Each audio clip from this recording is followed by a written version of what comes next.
The speed at which areas open up in FCT once they get infrastructure is extremely alarming. You will visit an area today thinking, okay, this area will require probably 5 years, 10 years to develop.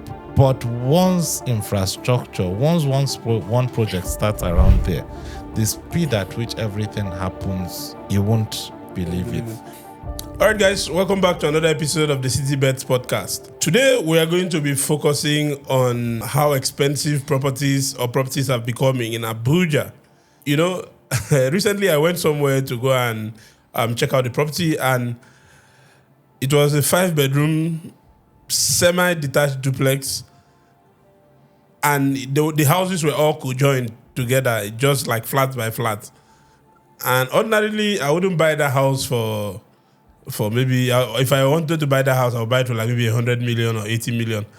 And the price that they gave me for that house or for that property was 160 million. And they were not even willing to remove even 10 naira out of the money. So, and I was wondering, if with that same amount of money, if I was in Lagos, in certain parts of Lagos, not every part of Lagos, or maybe in a city like Port Harcourt or Anambra or something, I could buy a mansion, you know. So the big question now remains, why are the prices of properties skyrocketing or going higher every day in the city of Abuja? You know, so that is what me and Mr. Sadiq want to discuss today. And of course, you know who Mr. Sadiq is. He's the GMD of the City Bets Group and one of the masters of Abuja real estate. And so, Mr. Sadiq, I was looking at this topic, and one of the things or one of the factors I have noticed that they said is the cause of why the rising prices of properties in Abuja is the economic factor. You know, what do you have to say about this? Thank you very much. Thank you, our viewers. Welcome back once again to the City Bets podcast. I hope you guys are enjoying it. Yes. But one good news I want to tell you is that the reason why properties are increasing in Abuja, it's not because of stolen money or politicians. That one is the number one thing everybody says. No. Whenever you go, they go say, yes. Abuja people, the money they don't have the thief now. So please, it has almost nothing to do with that reason. So that's the good news I want to tell you as we're getting started. That was very funny. A lot of people...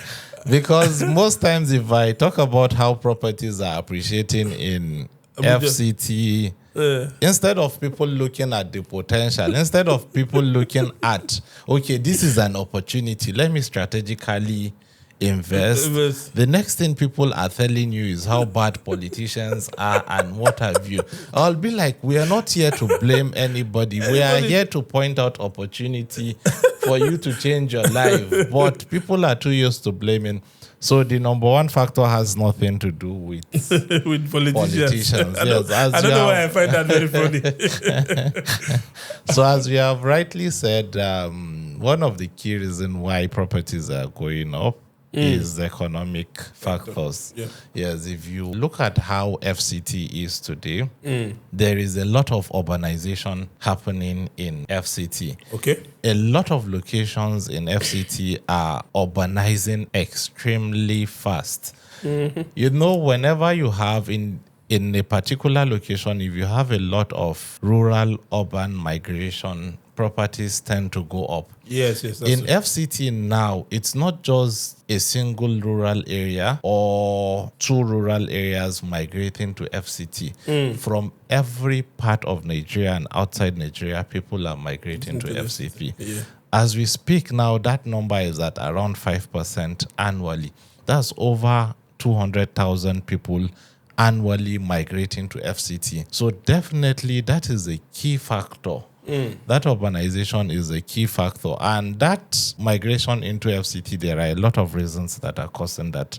Okay. Yes, one of the reasons is insecurity in the northeast. Another reason is the IPOB in the southeast. Then you have a lot of other people from other regions coming to Abuja as a center of power to seek for greener pastures. So all those factors combined are one reason why lands are becoming more expensive in FCT. Another factor we'll be looking at is the demand and supply dynamics in the Abuja real estate. If you notice what is happening with this influx of people, of over 200,000 people moving into FCT annually, there are no buildable districts being opened up every year as that number is coming in. Okay. Yes, a lot of the areas that have infrastructure have been built up. The government are not meeting up with the quota they need to be meeting up with in terms of developing new districts. Okay. And there are modalities to that. I feel there is a little defect in the land allocation policy. Because of recent, a lot of allocations have been done, but the nature of those allocations are not in such a way that those districts will develop very fast. I'm not of the opinion that government should continue providing infrastructures for those districts. If you take, for example, now, officially, what you're paying to government to get a land directly from the government is between 50,000 naira to 150,000 naira. But the reality is that ordinary Nigerians cannot easily apply and get that direct allocation. There are people that are getting that allocation and then selling, which makes those allocations way more expensive. So what I feel the government should be doing is to invite capable developers. Okay, so company, come. This is a district of 100 hectares. We are allocating this district to you. You are taking 40% or 50% or 70%, depending on the cost of infrastructure of that district. Provide every necessary infrastructure in that district, both the part you're giving back to us and your own part.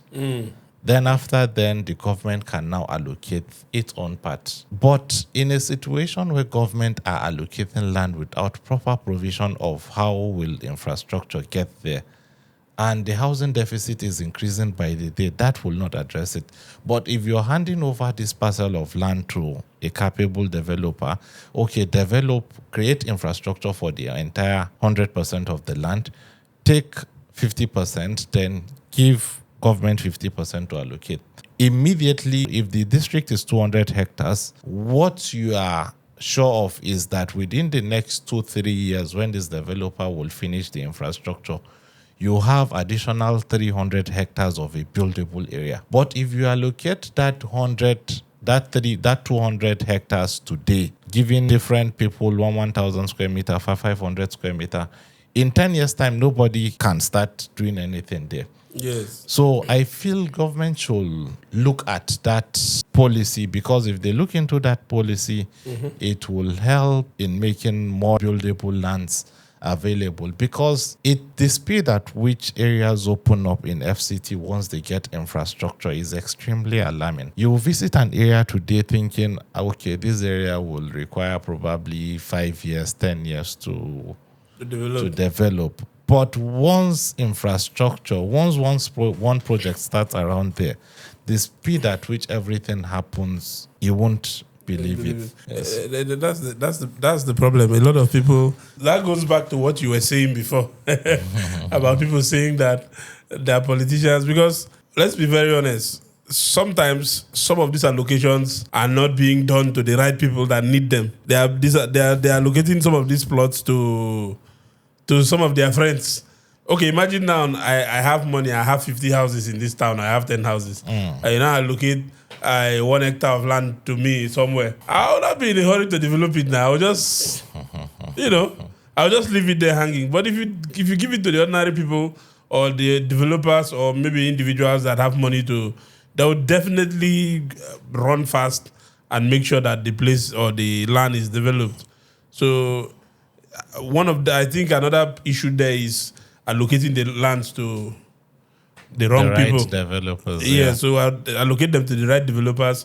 You get the right development in those areas. So the next point under economic policies we'll be looking at is impact of foreign investment and investment policies. This is another key reason why properties are actually going up in FCT. In somewhere around 2017 or thereabout, I remember that our border company, Tahil Group, brought in foreign investment to construct road. Investors? I think, yes, about a project of roughly 100 kilometers of road. Okay. Yes. To cut the long story short, that road project was a profitable project. But because of the fluctuation of dollar, when it was time, the investments came in dollars. The road was constructed, but the payment was in naira. Wow. The money came in 2017. It was due to return, I think, somewhere around 2021 or 2022. The reality became that, okay, this road was a profitable project. But now, both the money that was paid for the road and the profit was not enough to even pay back those investors. So, like, for companies that are bringing in foreign investment, to invest in real estates, it's very difficult. If they can sell, they have to sell extremely high. Most people, if I tell them that Sunrise Hills sells in dollar, they'll be like, these are the people that are making dollar expensive and what killing have the you. naira. I'll be like, if you're in their shoes, you must sell in dollar. I remember there is a project we did a feasibility study for recently, and the investment for that project, I think roughly 15 billion naira or thereabout, is supposed to be a foreign inflow. And we realized that the only way that project will succeed is either to sell in pounds or in dollar, because that money was supposed to come from UK. So if you are here thinking that, okay, because social estate sells in dollar is why dollar is going up, it's far away from that. The reality is that if that estate mistakenly brings in foreign investment and decides to sell in naira, when it's time for that estate to return back that money, that estate will be in a very big mess. So foreign policies and foreign investments are another key reason why properties are getting very high in Abuja. Wow. You know, talking about bringing these investors to invest in pounds and in dollars, I just remembered some weeks ago, a friend came here to pick me, went to his house where he was renting, you know. So he was telling me that when he started renting the house, he was paying, the dollar equivalent of what he was paying was $10,000 annually. Wow. But right now that the naira has depreciated so much that for the same house, he's paying $4,500. Wow. The same amount of Wait, he was paying $1,000. He was paying $10,000 annually as rent. Now, because of the way the naira has depreciated, that same money in naira now is now just about 4,500. Did you get the point? No, I don't. Okay, his annual rent, because is he paying in dollar or in naira? No. He pays in naira, but because of his work, he receives his money more in USD. Okay. So he was telling me that the naira equivalent of what he was paying when he got the house, like 2 years back when he entered the property, I understand now. He was paying $10,000. I understand. Annually. Now, right now, the naira has dropped so much that for the same amount of money in naira, he's paying $4,500. Wow. So, if you don't understand these things, you start blaming these companies for trying to charge in other currencies, because if they don't charge in other currencies, they are definitely going to lose half of their money. Definitely. And for projects of a significant magnitude, it's not always easy getting those investors from Nigeria. Most times you have to bring them in-house. If you take, for example, now, this resort we are planning in Asokoro, the kind of financing that project is requiring is not a kind of financing you can easily bring in internal investors to finance such projects. Those monies have to be largely, probably up to 70%, have to come from foreign investors. Now, with the instability in our currency, if you are planning with naira, it means you might end up being in a big lifetime mess if you don't actually strategize properly in the US dollars. Not because you want it, not because you are happy the way the naira is depreciating, but because you almost don't have option than to do what you know you're not going to put yourself in trouble. Wow. So now, the other thing I want to ask is that, I know you've touched on this a little bit, but are government policies and regulations actually also affecting how developers or individuals that own these properties sell them? Yes, they do. Government policies are actually another factor that influence prices of properties in FCT. If you take, for example, in 2022, I know over 8 million applications were made for new allocations in FCDA. Wow. Yes, about 8 million new applications were made for people to get land. And around that period, that was during the former minister, the allocations that were made were very little during that period. So lands were very expensive during that period. And one thing about Nigeria is that once anything goes up, it doesn't come down easily again. That shock from that period of those massive applications, no allocations being made, is still impacting the market. When His Excellency, the Minister of FCT, came on board, that's wicked. yes, when he announced he's going to revoke a lot of undeveloped lands, my friends that were going into development then, I told them to pause that lands are going to come down. But that is not the reality. The lands are still going up. So what I will suggest, there is still a very big problem with developable lands in FCT. So what I will suggest is that the letter of intent that El Rufai utilized during his period, I think this administration still needs to utilize those letter of intents. Why? You know, because that is what helps you to hold developers accountable when you give them land. For example, now, as I mentioned earlier, if let's say you are bringing out a 200 hectares for a developer to develop 50%, take 50%, then create infrastructure for the other 50%. The only way you can hold developer accountable easily is to give him a letter of intent. Okay. This letter of intent helps him to get financing from whatever investor he needs. This is clearly telling the investor that, okay, the government has agreed they are giving this developer this place. Okay. Subject to him meeting up with this requirement. It's different from you handing over RFO to that developer, which is what is happening of recent times. Most developers, in fact, developers hardly get allocation. So most of those guys that are getting these allocations are speculators. They collect those allocations. They are waiting for when somebody will create infrastructure to that place. If you notice what we are doing in Asokoro now, because we have reasonable land holdings there, we are not waiting for anybody to create the infrastructures in that place. We are working on those infrastructures every day, but every other person there is speculating. So the policy on land allocation is also a reason for why lands are expensive. So what I will suggest is that government should look more into public-private partnerships in opening up new districts as fast as possible. Okay, some other concerns that I've heard people have is that the Abuja Geographical Information System, that is AGIS, that their policies are usually too harsh or too strong. And because of how hard it is for sometimes to get approval from them or to get documents from them, and how expensive it is, and sometimes you have to pass through the back door and see some people, that this actually affects.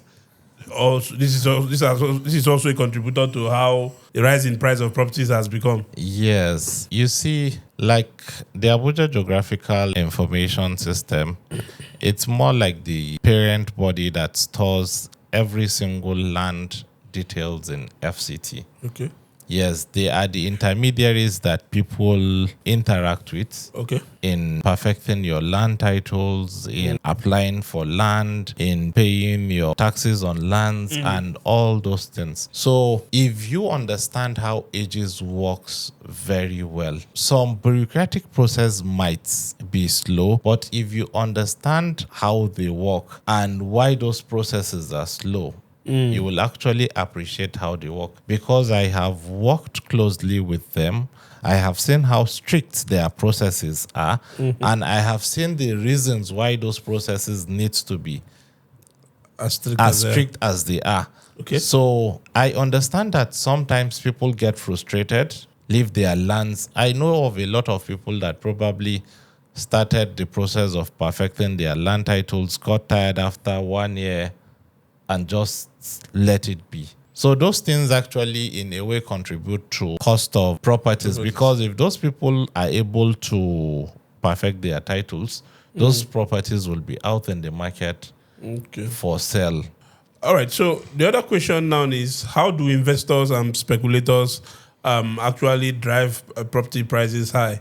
What is their impact? Investors and speculators do that in different ways, although I will more of like to separate them. A lot of people mix up investors and speculators together, but they are very much different. I'll give you an example now. Or if I will tell you in my own terms, Okay. investors are those people that are bringing value to that place to get the best ROI, while speculators are those people that are waiting for value to get to that place Before they come and invest. to also reap that ROI. Okay. That return on investment. Okay. Let me give you, for example, now. Like these axes we're opening up, they are Sokoro 2 axes. Recently, when we did calculations, we realized that the monies we are spending to open up those roads is becoming overwhelming. And we realized that, okay, by the time this road will come, our land holdings in this area will not be that much. Okay. So we reached out to our neighbors that have been speculating to see if we can acquire their own. The funny thing is that the prices they were calling, was way higher than what we are selling. These are people that are not making any effort whatsoever to construct the road. They are seeing roads being done. I don't know if they expect that it's government that are creating the road or what.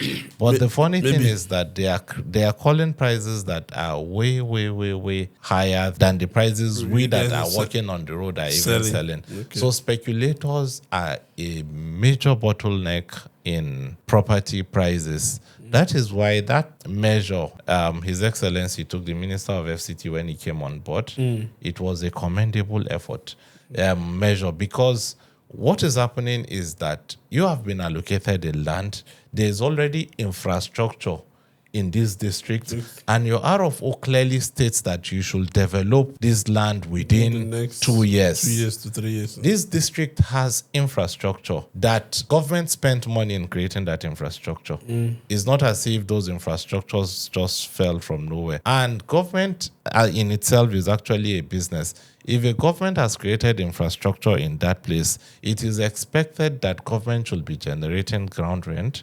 It should be generating tenement rate. It should be generating environmental development levy fees. If you're not developing that land, how is that money getting back to the government? Probably that land can take 50 houses. Yes. You're just folding your hands somewhere as if you actually bought that land from government, hoping for that land to continue going up while you were given that land for a purpose. Yes. And the purpose is to develop it so that the housing deficit That's the condition. can be addressed. Okay. But you are speculating, bringing artificial scarcity to the market and thereby pushing prices of properties higher. Another key point that we are going to be looking at is that I think this thing is a gray area that is naturally happening in the economy. A lot of people are beginning to realize that this biggest store of value they can have is actually properties.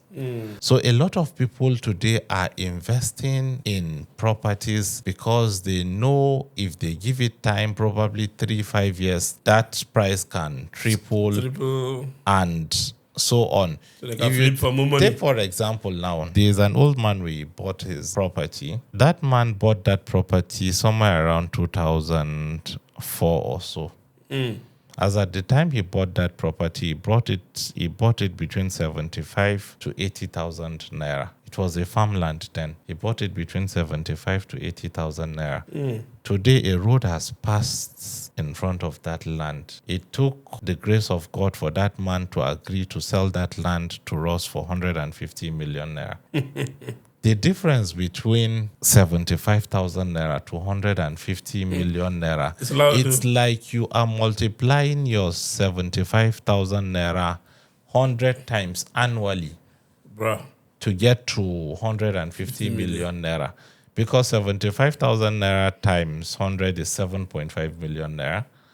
10 times 10 is 75 million naira, times 2 is 150 million naira. So on annual basis, so people are understanding more and more that the biggest store of value they can have is actually property. In fact, it's actually one of the reasons why you see a lot of houses being empty in FCT. Those people are buying those houses as store of value.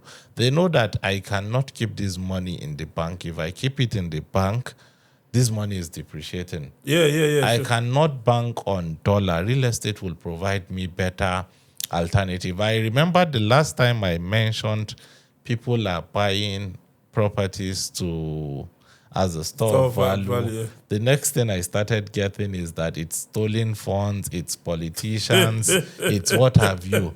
In fact, I would like to categorically state this on this podcast that politicians are not on my priority list of investors. They are not in any way. You see those guys from pharmaceuticals, those guys from oil and gas, those guys from hospitality, those guys from tech.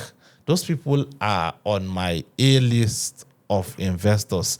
But because of people that don't understand that people are legitimately making money, they judge everybody by the limitations of their understanding, thinking if they're unable to make this, then nobody else can make it. The last time I narrated the story of that lady that was able to make about 40 million naira with her 3 million naira from strategically investing in real estate. Yes. A lot of people thought that thing was just made up because they cannot in any way imagine these things are possible. I have seen instances where people, I will call it printing money through real estate. So instead of people knowing that, okay, these things are possible, let me find a way that I can do that for myself and change my life, they just assume, no, these things are magical, these things are not possible, they are just made up and what have you. The truth is that there are a lot of businesses, there are a lot of things that people are not aware of that bring in so much money. Yes. For instance, there's this guy I know in PH. Yes. So I would usually ask him one time, my brother, I bet, what's it be your hustle? He said that he has a warehouse. I was like, what do you import? What do you say? So he now told me that he imports pomo. Wow. I say, I don't understand. Pomo, like pomo in the sell for market. Wow. Say yes that he imports pomo. Wow. So I went to his warehouse one day, my brother, there were 2 40-foot containers waiting outside to enter inside to come and drop pomo. Wow. So I now asked him, I say, each of those containers, how much is it worth? That each of those containers is worth 22 million. Wow. I said 22 million for pomo. From that day, I started respecting pomo because I didn't know that pomo was so expensive. Wow. And you will see these women coming from Bayelsa, coming from all over the southeast and the south. They will come and convert in that warehouse and they are buying that thing and they are going with it. Wow. To go and sell. Wow. Did you did you know that pomo had so much value? No, not You at understand? all. So when you see, sometimes where your knowledge ends is where another person's own begins. Definitely. So like my boss will always say that the next thing that, if anything like blood money exists, the next thing close to blood money is real estate. Yes. That's what you always say. In fact, this thing, if you don't cut out these parts, the kind of blabbing you will get from online community. The funny thing is that a lot of those people making those comments cannot actually do anything for themselves. These are people that have succeeded through this path and telling you the path is clear, you can succeed through this path. Instead of you to bury yourself and start learning is a way to criticize you're looking at. No, these things are possible. Like, now take for example, these guys that keeps their properties as store of value. Sometimes it's not just a store of value, it's sometimes a security for them. Yes. Because the way that property is there, if they have 5 properties lined up as store of value, the day they need 400 million naira to start up something urgently, they don't need to sell those properties. Just rent it All out. they need is to give their bank those documents Yes. that, okay, these are my properties. I need 400 million naira to quickly flip in this business. Bank will provide that money Bank sharp, would sharp. provide that money because they know those properties are worth 700 million. Yes. So, like, these things are like the opportunities out there are endless. The goal of the podcast is for people to see learn these these things. opportunities, learn and take those opportunities wherever you are, from whatever part of the world you are. Only force people. You can only do your part. You can't force people to listen. What I have come to Definitely. realize in recent times is that there are a lot of avenues to make money. Yes. A lot. And some people know these things. They keep this information. Yes. So I think what you are doing is actually, it should actually be commended, because not everybody that will come and sit down here and be talking about these things and Definitely. opening your eyes. And so I think if you're watching, try and take advantage of these informations. There's no information that is given on this podcast that is not verifiable. You can verify them. Definitely. Yeah, as I said, my boss will always say the easiest way. If there's anything like blood money, the next thing that is next to blood money is real estate. Just imagine somebody bought a land for 75,000 naira, and just about 20 years later, he's selling that same land for 150 million. Naira. Which other magic is bigger than that? Okay, so we've mentioned all these other things, that are impacting the cost of houses in Abuja or the cost of properties. But do you also think that the rising cost of building materials and construction materials has also contributed to how expensive properties are becoming? Because if you look at it, cement was selling for 5,200 naira just over 8 months ago. And now the same cement even rose to about 15,000 naira at a point. Yes. And now is playing between 7,600 to 7,900 naira per bag. Okay, definitely, it's actually a major factor. That increase in prices of things. In fact, the instability in prices is actually a major problem. The funny thing is that these markets are so unpredictable. As at that time when cement was going up, I managed to buy cement at 8,500 naira per bag, which we bought roughly 3 containers that we want to use for projects. Now it's between 7,500 naira to 8,000 naira. So you can see how unstable the market is, that you cannot even plan. So it means I have even bought higher than what the market value is now. And it's still stored. We've not even started using it. So like, the challenge is it's very difficult to actually predict what you're doing. One of my friend that is new in development, when he came for consultancy recently, he showed me how much he was charging for his finished houses. I told him that you're going to be in a very big mess if you charge this amount. He said, why? That his profit margin is good. I told him that if you make mistake and charge these people this amount of money, you will be in a big mess. Because the reality is that all the money he needs for that project is not handy. So no matter how well the project goes, those finishing will begin probably in a year time. Okay.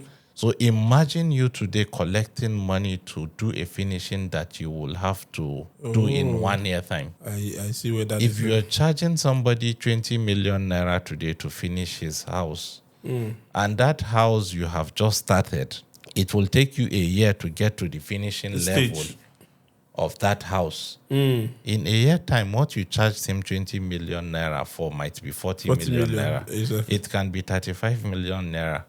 As a new developer, where you go? How are you going to make up those differences? Obviously, you cannot go back to that person. He will feel like, you have profited from my money. You can't be telling me this. How are you coming back to me and what have you? So, like those increase in prices of construction materials are a key factor why prices of properties are going up. And with that, I will recommend that we need to reorient our mindset. We need to understand that we must not continue building the way we have been building Before. In fact, in the last 1 week, I have been carrying out a lot of research on how we are going to fully adopt precast technology in our estates. Because with my findings so far with polyester, you can get about 40% discount, 30 to 40% discount in places where you're going to use blocks like the walls, like the deckings and what have you. Funny thing, I was also doing that research. Very good, very good. And with precasts now, you can achieve about 25% savings on cost. Yes. These are technologies And that we need. You can even fix a house in a month. Yes, I feel there should be like deliberate effort from the government and other agencies to orient people that, okay, it mustn't be brick and mortar. There are other good technologies that are relatively lower in cost and are as durable as brick and mortar and can last as long as brick and mortar, even more, that Nigerians can begin to adopt. So with that, we can reasonably drop down the prices of houses. Imagine the price if you're adopting precast, for example. The house you're supposed to deliver with 100 million naira, imagine you're delivering it at 75 million naira or 80 million naira. Yes. Even if you're selling that house at 90 million naira, 10 million naira, it's still something. Still a lot of profit. Yes. So we need to begin to look at alternative building technologies to significantly bring down the cost of those buildings. Yeah, talking about these precast panels, the funny thing too, I was also doing a research on it for the past few days. Wow. And I was shocked at how easy and how good these things were. Yes. And how fast they were to be. Very neat. Yes. Very neat. Like you could, for a bungalow, you could put up a bungalow in 3 weeks. Yes, definitely. And it's done. And the prices is half the price. You don't need to bring laborers to come and start, bro. And now what is even funny is that I see that in mostly Kenya and Uganda and all those places, it is what they are using right now. Yes. There's a channel I saw on YouTube that almost everywhere that's what they do. And then I started searching for during my research. I started searching for precast companies in Nigeria that do precast. I couldn't find any. In fact, most of the companies that produce precast in Nigeria are foreign companies. Are there any ones? There are, but there are foreign companies. They don't advertise. They have a limited cycle, probably like the Julius Berger and so on, that they supply those materials to. Because we build, we construct. Yeah. So I told my partner the other day, I said, I sent him all these videos and all my research materials. I said, look into this. We need to adopt this pattern. Because I don't see why countries like Kenya, Uganda, and all these places will be using these things. And we, as big as we are in this place, we are still doing mortar and this thing. And definitely. That thing is just too neat for us not to be trying it out. And it's cheaper. Yes. In fact, whatever it will take, CityBet will pioneer adoption of precast panels in Nigeria. It will make a lot of sense. Because some of our properties that we wanted to sell, in fact, I will have to discuss with my partner, even if it requires building a relatively low-cost housing in those places to show people that this precast is doable. Nigerians need to adopt it. Whatever it will take, we need to make it a reality. Because this rising cost of building materials is a problem. I know a developer in Lagos, I don't want to mention his name, who ran out of Nigeria. He has been out of the country for almost 2 years plus. Wow. Because he collected a lot of money, just like every other developer does. Yes. There were a lot of people that invested in he advertised prototypes of houses, everything. They were fine and all. So people, investors came in. Some people put in 50 million, some 100 million, some 200 million and all of that. Then, I think, just as you said, you are collecting money for finishing that will happen in 2 years' time. Yes. Now, and knowing how volatile our economy is, so by the time it got to a particular point, he wasn't even up to the finishing stage. A project that he was supposed to spend 4 billion on became 12 billion. Wow. So he went back to the investors and say, "This is what has happened. No, please, deficit people of will 8 bring money billion." again." And you know how people are now. I say, "For what? Okay, I gave you 100 million. Just give me my house." It became an issue that the Lagos state government even tried to get involved, but nobody was hearing all that talk.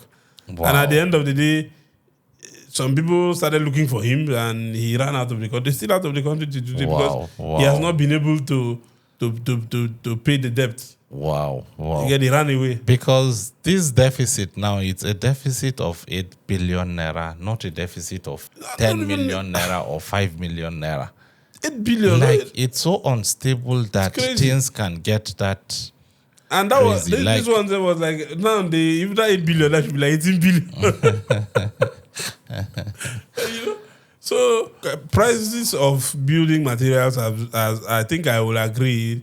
Yeah. That one has really impacted the way properties are being priced. I think both in Abuja and elsewhere. Yes. The next factor we are going to be looking at on those factors that are making prices of properties to go up is supply chain issues and project delay. Okay. Recently, we were with some Chinese investors at the location where we want to situate our resort. Okay. We went there for them to see the location. They are our Chinese partners. So when we checked, there was a quarry that was not too far away. So he said, "Wow, is this where this quarry is situated?" I said, "Yes." He said, "Do you know that it's from this quarry that is buying material that he's constructing road with, like somewhere around Nasarawa State?" Wow. And the distance, I know it's not less than probably 80, 90 kilometers. Wow. So imagine transporting materials from this distance to get to that place. And the funny thing is that now, aside even the distance, he said that he wants to pay, but they tell him that he cannot even get material for the next 3 months. That all their production for the next 3 months has been booked. Wow. So, like, those challenges are there. Now, imagine supplying materials from somewhere around Kefi to Kubwa to mold blocks. How would prices of properties not go up in those locations? Wow. So, like, that's another factor that when those factors of supply chain are not properly addressed, then definitely building costs will continue to go up and it will reflect in our daily lives. The next factor that affects prices of properties is infrastructures and amenities. There is this former minister of FCT. There was a time I was listening to one of his conversation. He was also talking about the land allocation policy. And what he was saying was that there were a lot of places they constructed road that before they provided proper infrastructures in those places, probably lands were selling for 1 million naira, 2 million naira. The owners of those lands did not do anything. The FCT provided standard infrastructure, and before you know, those lands that were 2 million naira, 3 million naira, immediately went to 10 million naira, to 15 million naira, to 50 million naira. So, like, infrastructures affect prices of properties significantly. This once again brings us back to you cannot continue allow speculators to bank on those infrastructures. That is why the government should always work hand in hand with developers, give a developer a letter of intent, get him to develop the infrastructure for the entire district, let him take half of the district as his compensation. Then the other district, since it already has infrastructure, government can charge a premium to allocate those districts. Because if government is not doing that, it's creating an avenue for people to be extorted. Imagine just a speculator sit in a land that was allocated to you that it's not worth more than 1 million or 2 million naira because one real estate company has done infrastructure or the government has done infrastructure. Yes. You are now saying it's 50 million naira you want to sell your land. Meanwhile, you did not do anything. Very good. It happens like every single time. So infrastructures and amenities like the schools, like the shopping malls, like the hospitals also affect prices of properties. Because a key thing, I continue to repeat this, that a key factor that pushes prices of property up is projects. Once there is a significant project, a significant landmark coming up or being built around an area, prices tend to go up. Yes. If you have a major hospital, a major government institution, a major shopping mall, and so on coming up around your area, prices can easily shoot up. So, are we now saying that the government should stop building some of these infrastructures? No, because it's more like as the good infrastructures are trying to come, people are taking advantage of it to increase prices. No, government needs to do more of the infrastructure, but it's how they are doing it that needs to be revisited. Okay. The next point that pushes prices of properties to go up, aside the infrastructure and amenities we just talked about, is the master plan. As the Abuja master plan? Yes, the master plan of a given area okay. and the urban development strategies of that particular area. If you take for an example now, Maitama 2 sold as high as 50 million naira for 1,000 square meter without having access whatsoever. That even if you go with bike to some locations in Maitama 2, you have to park your bike and trek to the land. But it was selling for 50 million naira. Why? Because people know that the planning for this place has a future, has a potential. So like when the master plan of that area is right, properties in those areas tend to go up. Okay. When Gozapetu was selling for 20 million naira for 1,000 square meter, 25 million naira for 1,000 square meter, there was no access whatsoever. Wow. But people knew that, okay, this planning for this area is actually right. They are buying. The Dallas-Caraway diplomatic zone, Caraway-Dallas diplomatic zone, there's still no infrastructure. Okay, the one that's close to Asukoro. Yes, but because people know the planning, people are buying for 40 million naira for 1,000 square meter. Yes. Wow. So that's to tell you that if the planning is right, is another key factor that pushes prices of properties high. Okay, so once people know the master plan of the place, yes, they know what they're expecting in the next 2 to 3 years. Very good. They will. Oh, okay. Nice. Okay, so now, Abuja is more like the political capital of Nigeria. And naturally, one would expect a place like this because this is where our president lives and there are a lot of influential politicians here. So do you think that perception that people have about Abuja as a hub for government and you know, as a result of the government being here, big businesses will be here, do you think that has affected prices of properties in any way? A lot, actually. Okay. Yes, because let me give you practical instance, for example. When His Excellency President Ahmed Bola Tinubu came on board, and when His Excellency Minister of FCT, Nyesom Wike came on board, there was an influx of young people from Lagos and Port Harcourt into FCT. Okay. And their perception is that they are in power now, they need to come and get something. In terms of purchases of houses, there were a lot of customers from that region. In terms of rents, there were a lot of customers from both Lagos and Port Harcourt. So those sudden demands, those market perceptions of that, okay, these are people in government coming to buy houses, or I need to go to the century of power to get my own house. Those things are actually factors that tends to push prices of properties up. Okay. And do you think that every government that every new government that has come, this has always been the case? I can't say for every new government. Because I know when Jonathan was in power, at least you see all these Niger Delta boys wearing bowler hats all over Abuja. I agree with you. So I will say that it happens with every government.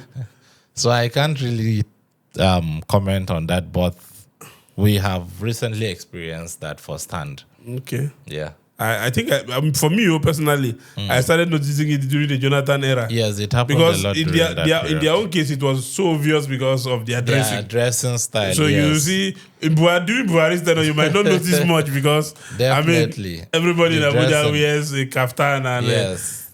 But Jonathan's own was very prominent. Obvious. That's correct. I even saw some of our Hausa brothers wearing bowler hats. Have fun now. So I think it's something that happens with every government. But yeah. with the Bola Tinubu government and Wike as FCT minister, I think it's more. Yeah. The influx is more. It's more, yes. Because I know a lot of guys in River State that are now living in Abuja. In fact, notice how difficult it is booking your flight now from Port Harcourt to Abuja. It's hard though. I checked flight this morning. The best I could get is for Wednesday. Like from Port Harcourt to Abuja. Yes.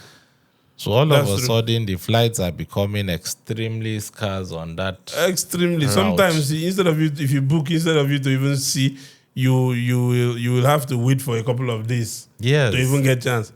And this is Abuja before that. Anytime you just touch, you just see. Now you can't even find. Definitely. The next point that affects property prices is actually social factors. And what I mean by social factors, it's mostly like how people want to be addressed regarding their properties. In my previous episode, I talked about how most part of Life Camp used to be Idogwari community. So, but because of people did not want it to stay in Idogwari. You don't want people to ask you, where do you stay? And you say it's Idogwari. As a result of social factor, Idogwari became Life Camp. It changed the name. These are our Nav Valley estates. It wasn't always Nav Valley Estate Asokoro. It used to be Ungwa Mada. But nobody wants to live in Ungwa Mada. So it's today Nav Valley Estate Asokoro. I remember some years ago when Guzape started coming up. Socially, a lot of people did not want to associate with Guzape. Okay. If you ask them where they live, they will tell you it's Asokoro extension. Yes. Up to as recently as 2018, 2019, most guys in Guzape will still tell you they are living in Asokoro extension. Well, Guzape is a district on its own. So like those social factors of changing Life Camp, of changing Idogwari to Life Camp, Nav Valley, Ongwamada to Nav Valley, the Guzape to Asokoro extension, and countless of similar examples are also another key factor why property prices are going up. Take for an example now, Gurku district in FCT was seen as a distant district in FCT. Although it's joined with Asokoro district, then people were not seeing Gurku district as something worthwhile. But now Gurku district has been redesigned and allocated as Asokoro district. The same type of plot that probably would have been worth 5 million naira when it was Gurku district is today worth 60 million naira because people socially can now say they are in Asokoro district. Okay. So that also affects prices of properties in FCT. This what you just said now just reminded me that it's not only here that it happens. So I remember this particular guy in Lekki said he wanted the property. So we showed him videos. He liked the house and everything. Wow. Okay, so he came to come and pay for the house. This story is very funny. The only thing that made that man not to pay for the house was he now asked that, what is the name of this area? Is this thing inside like you? Wow. We say the name of the place is Ologolo. The man said, what is Ologolo? We say it's Ologolo now. It's just same thing as Osakpa, London, and all those places. And that's if his friends ask him that, where is this thing? What is he going to tell them? We say, sir, you can see there. You see houses. Influential people live here. No, he still repeated that same question. Where what will am I tell I my going friends? to tell my friends I'm staying? I said, you tell them you're staying inside Lekki. He said, where inside Lekki? That was how that man refused to pay for the 250 million for that house. Wow. Because of that simple name, Ologolo. Wow. Why would he tell someone that live in Ologolo? He's not paying again.